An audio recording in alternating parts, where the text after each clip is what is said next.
माता की। राजस्थान के राज्यपाल हरिभाऊ बागड़े जी, यहां के लोकप्रिय मुख्यमंत्री श्री भजनलाल शर्मा, केंद्रीय मंत्री हरदीप सिंह पुरी, उप मुख्यमंत्री दिया कुमारी जी, प्रेमचंद बैरवा जी, राजस्थान सरकार के सभी मंत्रीगण,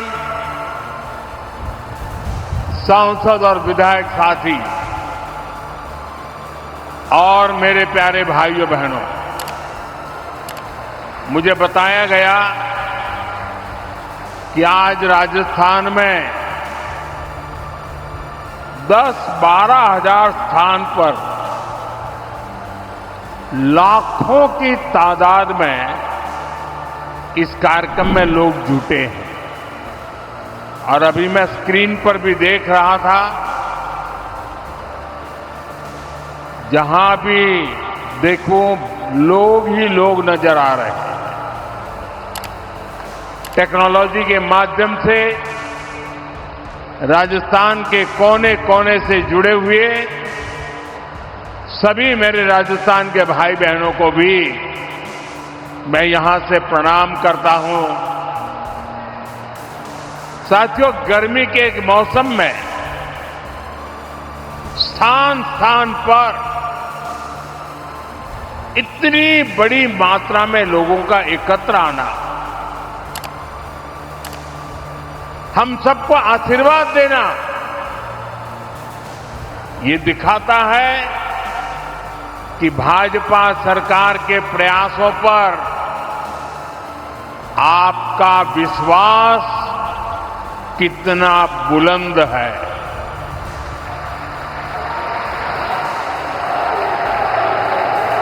मैं इस समर्थन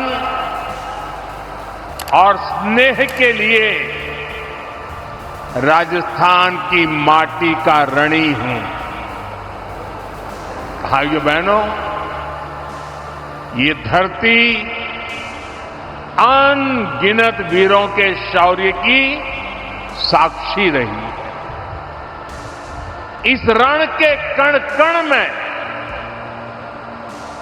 कण कण ने हमें स्वाभिमान को सर्वोपरि रखने की सीख दी है।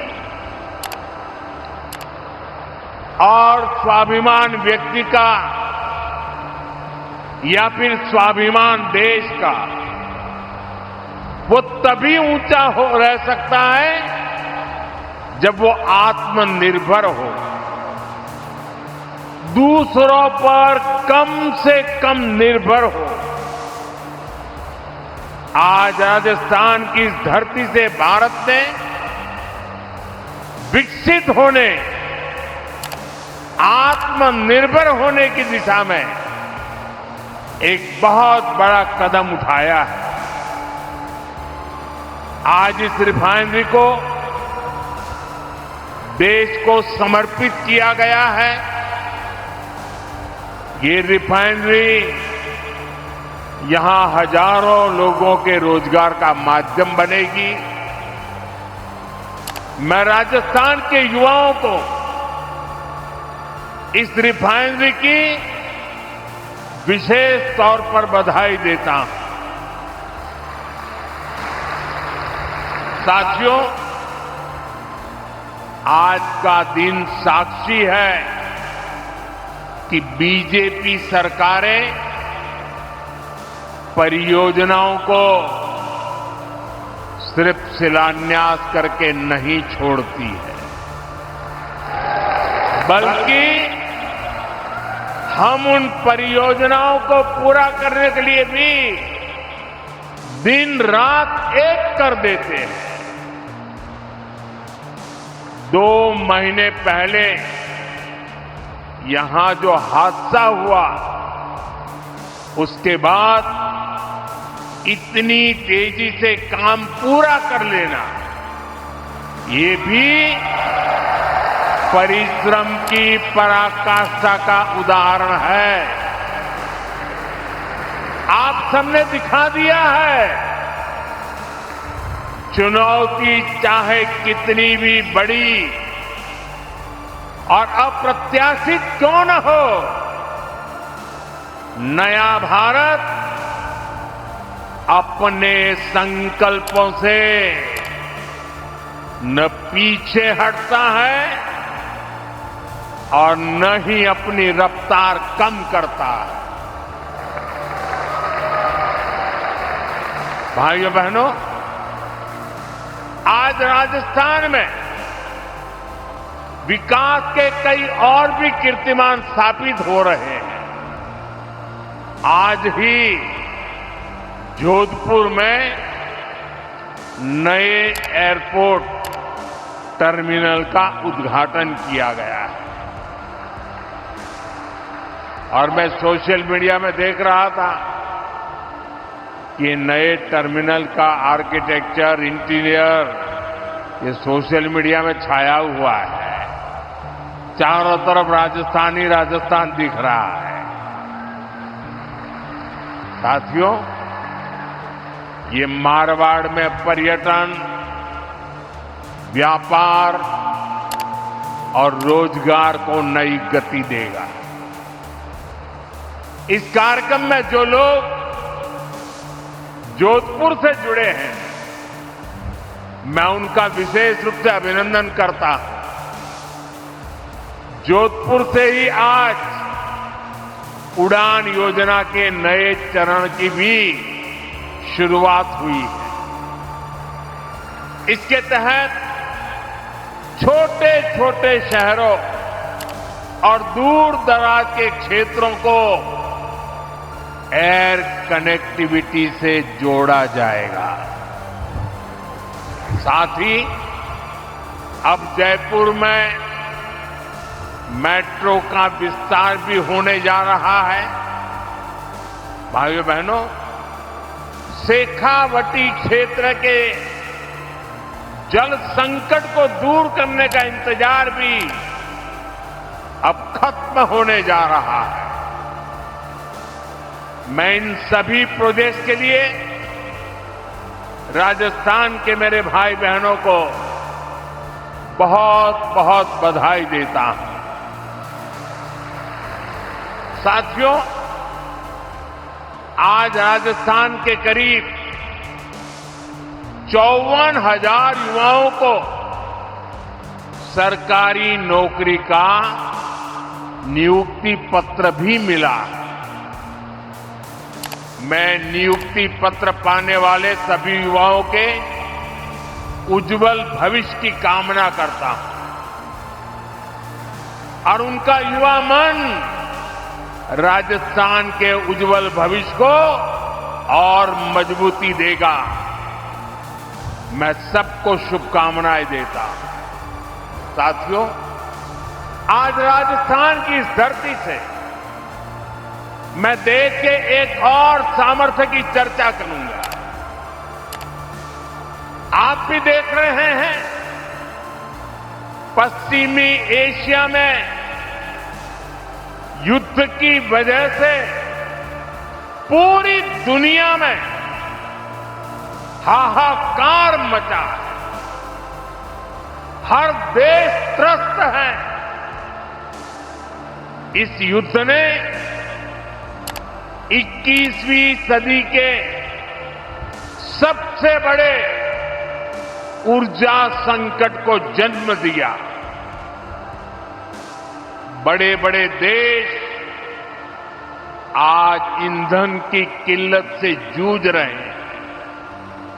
लेकिन साथियों, 21वीं सदी के सबसे बड़े ऊर्जा संकट पर 21वीं सदी के नए भारत की इच्छा शक्ति और भारत के प्रयास इस संकटों पर भारी पड़े हैं।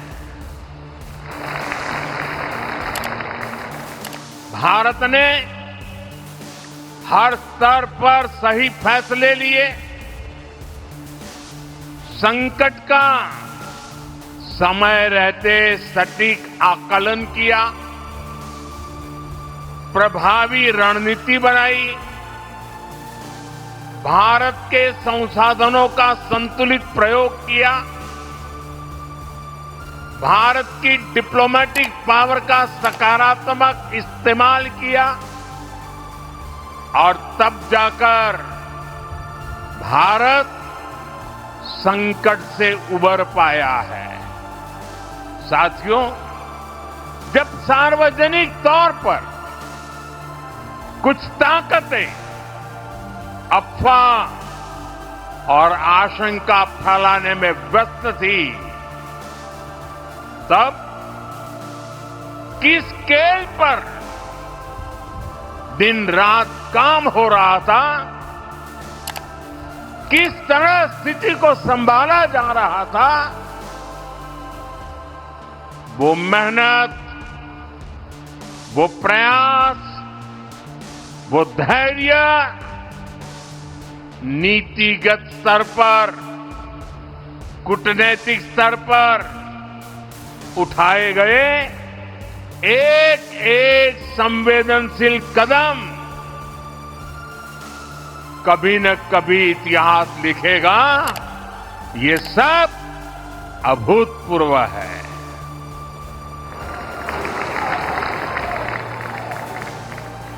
मैं एक उदाहरण देता हूं। रसोई गैस यानी एलपीजी के विषय में हम सब जानते हैं, हमारी जरूरतों की करीब 60% एलपीजी अन्य देशों से आयात की जाती है और इसमें से भी 90% एलपीजी गल्फ देशों से आ रही थी, हॉर्मुज से होकर के आ रही थी और अचानक से युद्ध के हालातों ने उस सप्लाई को लगभग बंद कर दिया। आप अंदाज लगा सकते हैं हमारे देश में कितना बड़ा हाहाकार मचने जा रहा था। लेकिन राजस्थान की इस धरती ने हमें चुनौतियों को भी चैलेंज देना सिखाया है और इसलिए हमने संकट शुरू होते ही रिफाइनरीज के सामर्थ्य पर फोकस किया। औद्योगिक काम के लिए जो गैस बनती थी उसकी जगह रिफाइनरीज को रसोई गैस एलपीजी बनाने के लिए कहा गया और 7 दिनों के भीतर भीतर एलपीजी के उत्पादन में बढ़ोतरी हुई। पहले जो 35,000 मैट्रिक टन एलपीजी का उत्पादन देश में होता था, संकट के दौरान वो 54,000 मैट्रिक टन बढ़ गया। जिन रिफाइनरीज ने पहले कभी एलपीजी नहीं बनाया था, उन्हें भी इसके लिए कॉन्फ़िगर किया गया। साथियों, रसोई गैस की डिमांड का पूरा लोड एलपीजी पर न पड़े, सरकार ने इसका भी ध्यान रखा। पीएनजी कनेक्शन यानी पाइप से रसोई गैस के कनेक्शन बढ़ाने का अभियान चलाया गया। बहुत ही कम समय में भारत ने करीब 11 लाख से ज्यादा घरों को गैस का पीएनजी कनेक्शन से जोड़ दिया। भाइयों बहनों, हमने एक और सप्लाई को सुनिश्चित किया।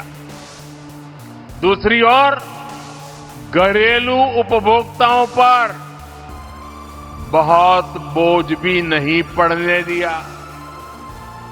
जो हालात थे उनमें घरेलू गैस सिलेंडर की कीमत 2,000 रुपये तक जा सकती थी। बड़े बड़े मार्केट एक्सपर्ट यही आकलन कर रहे थे। लेकिन हमारे यहां अभी भी घरेलू एलपीजी सिलेंडर 950 से भी कम में दिया जा रहा है। गरीबों को तो उज्ज्वला सिलेंडर 650 के भी भीतर पड़ रहा है।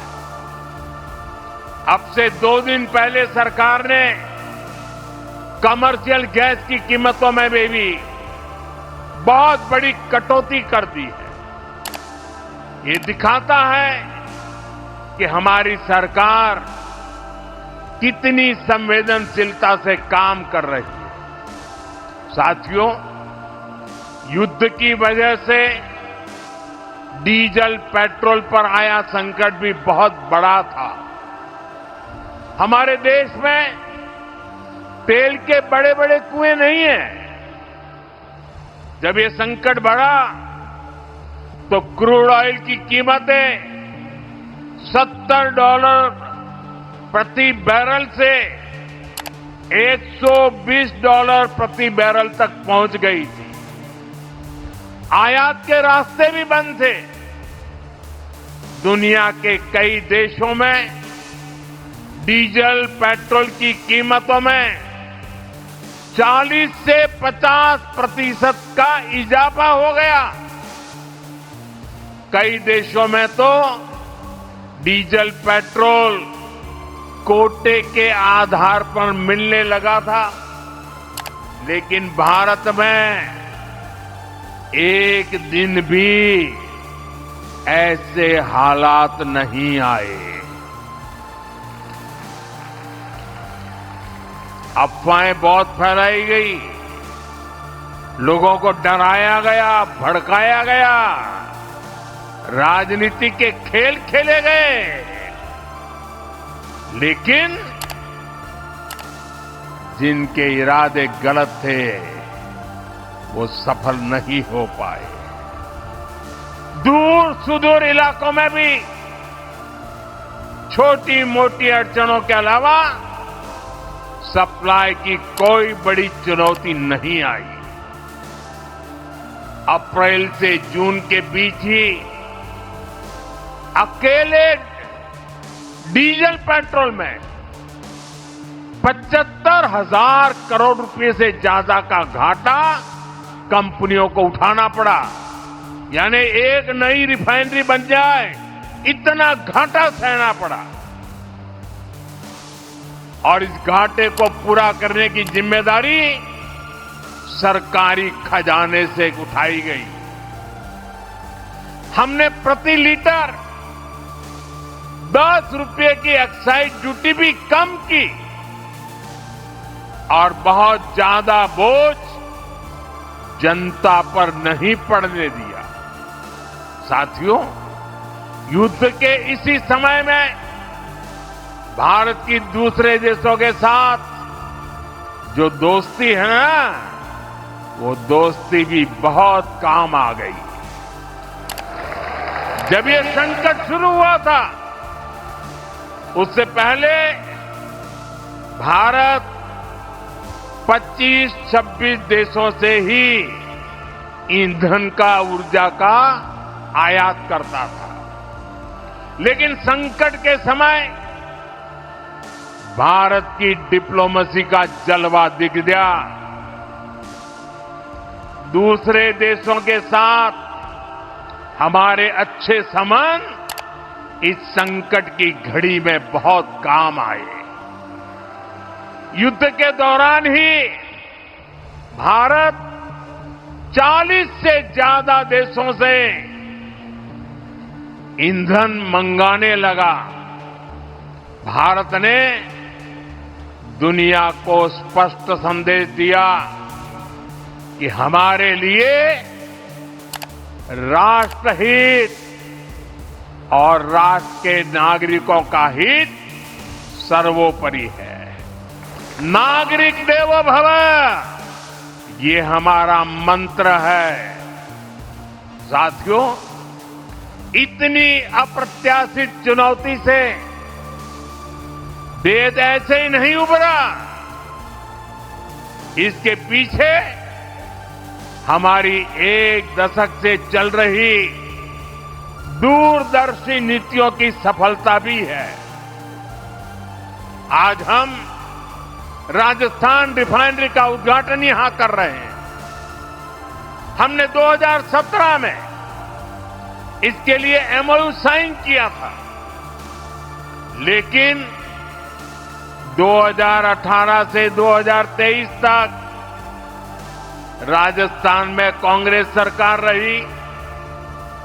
कांग्रेस के असहयोग के कारण यहां का काम लगभग ठप ही रह गया। लेकिन जैसे ही डबल इंजन सरकार आई, इसका काम तेजी से आगे बढ़ा और आज हम इसका लोकार्पण भी कर रहे हैं। और आप तो जानते हैं मेरी कार्यशैली, जिसका शिलान्यास हम करते हैं उसका लोकार्पण भी हम ही करते हैं।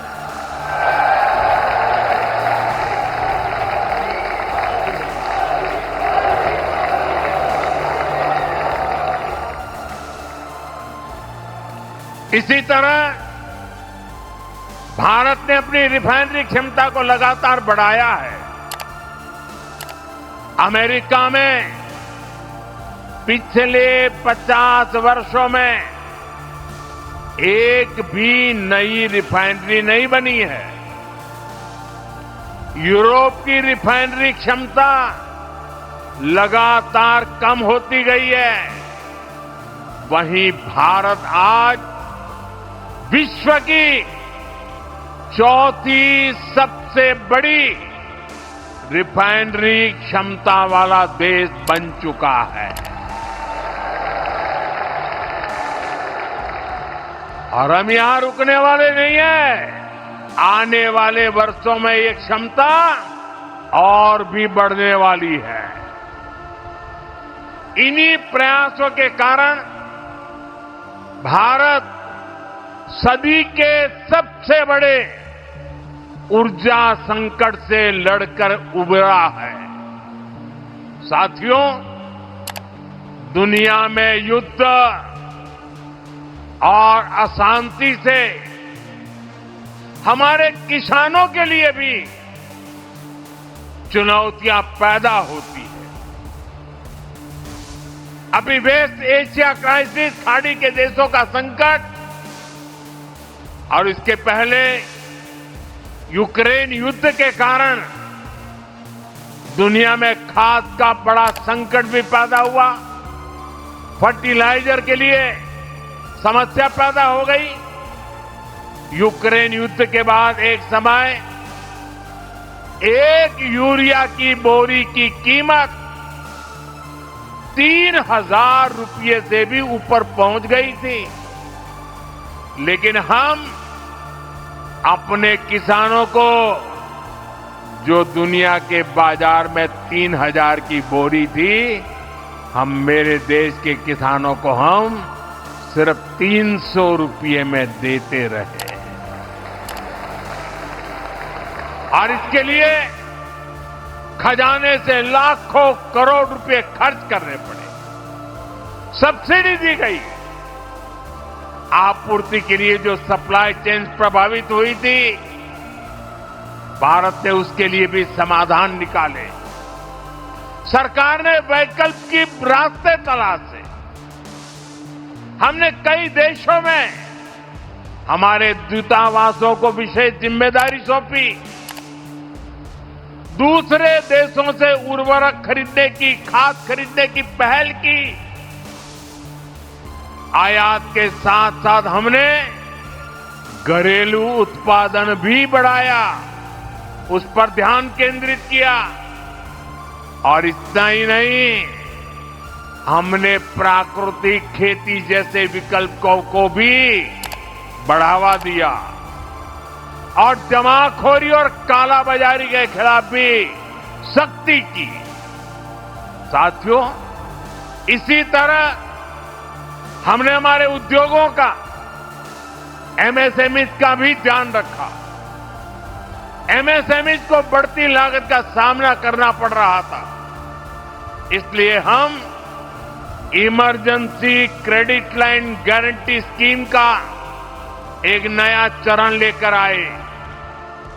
इस स्कीम के तहत बैंकों ने एमएसएमई को 20% तक का अतिरिक्त लोन दिया और सरकार ने एमएसएमई के इन सभी लोन के लिए 100% गारंटी, और ये मोदी की गारंटी है। इसका बहुत लाभ लघु उद्योगों को मिला, कुटीर उद्योगों को मिला।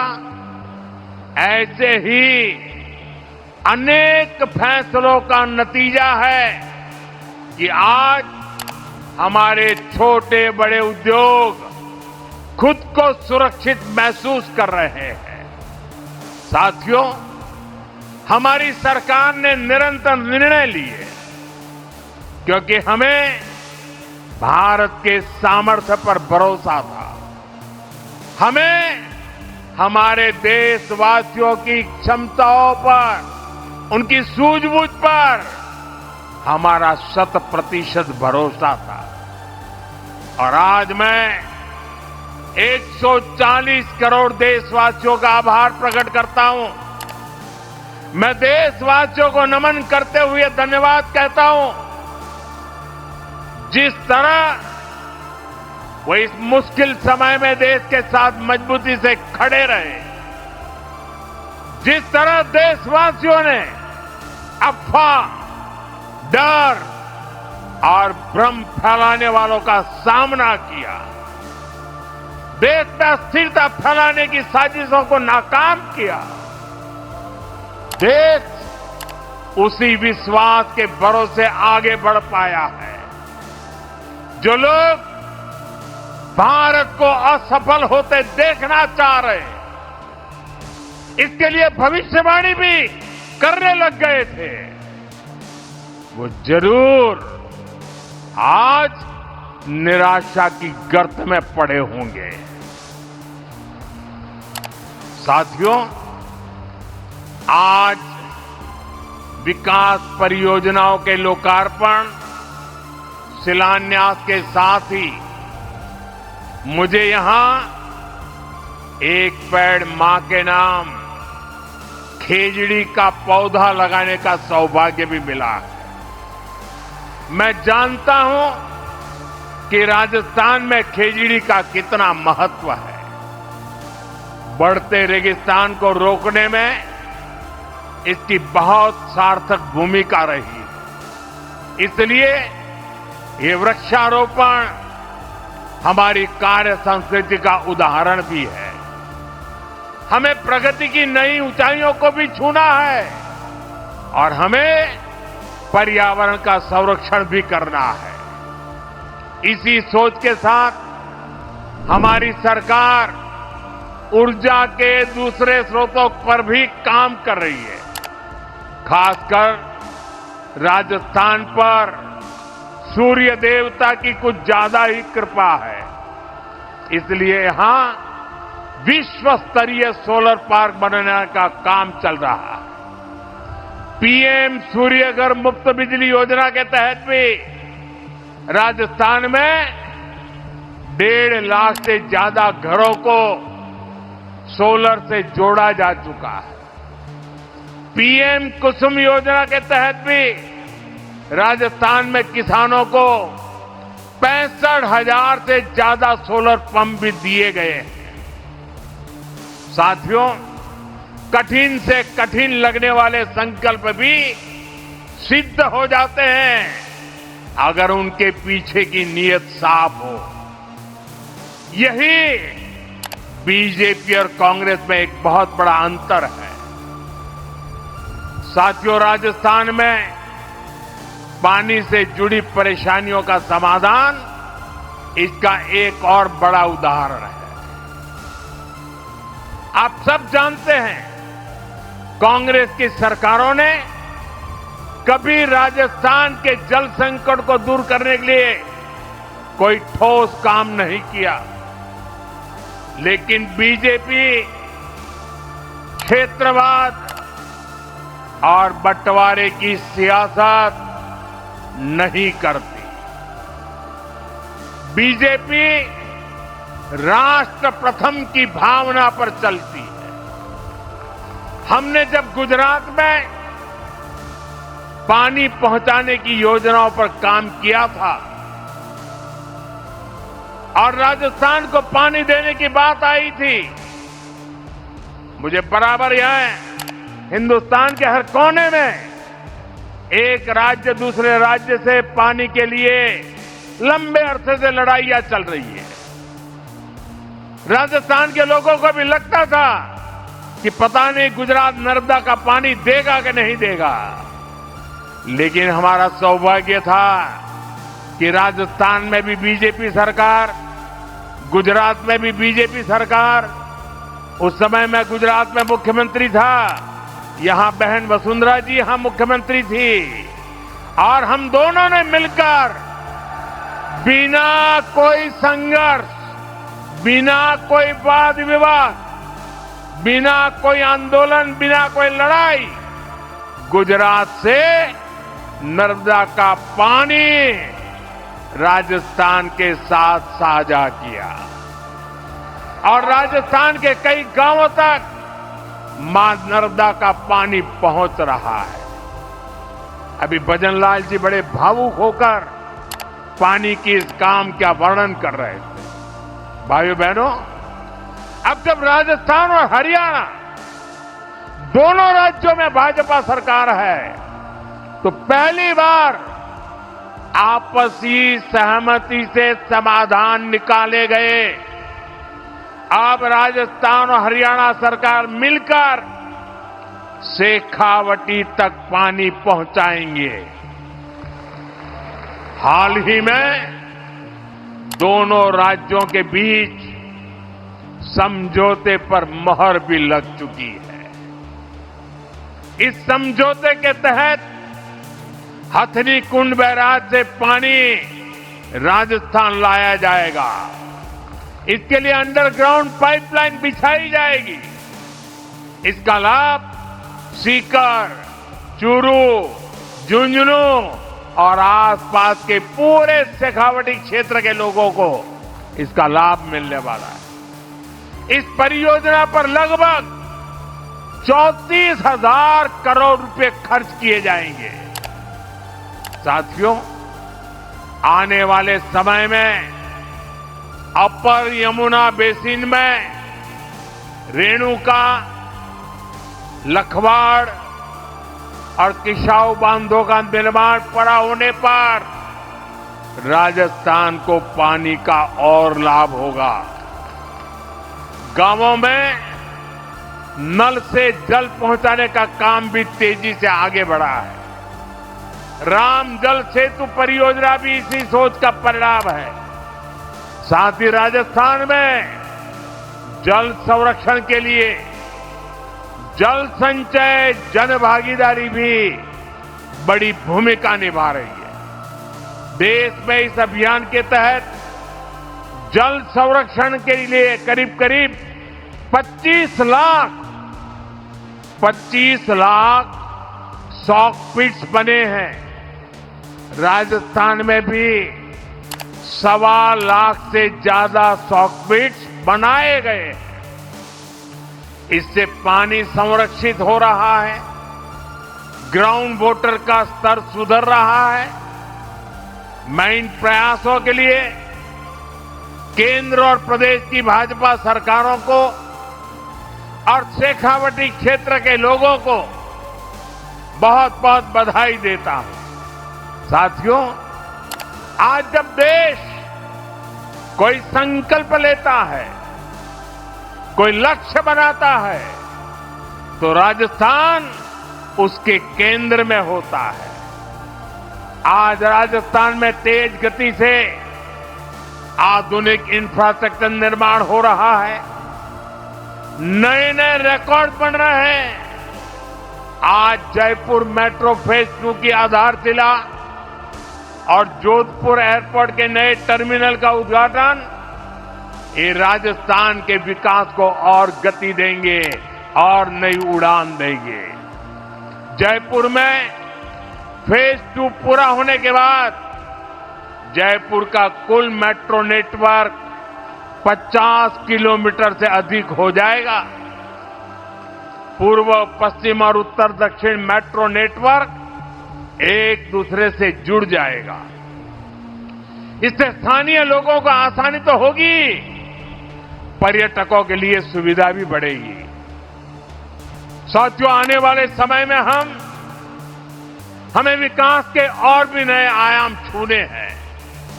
मुझे पूरा भरोसा है आप सब इसी तरह डबल इंजन सरकार को आशीर्वाद देते रहेंगे।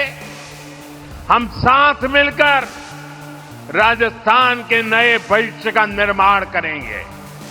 इसी विश्वास के साथ मैं एक बार फिर राजस्थान रिफाइनरी के लिए, अन्य विकास कार्यों के लिए देशवासियों को, राजस्थान वासियों को बहुत बहुत बधाई देता हूं। मेरे साथ बोलिए, भारत माता की। दोनों मिट्टी ऊपर करके राजस्थान की ताकत नजर आए। भारत माता की, भारत माता की, भारत माता की। बहुत बहुत धन्यवाद।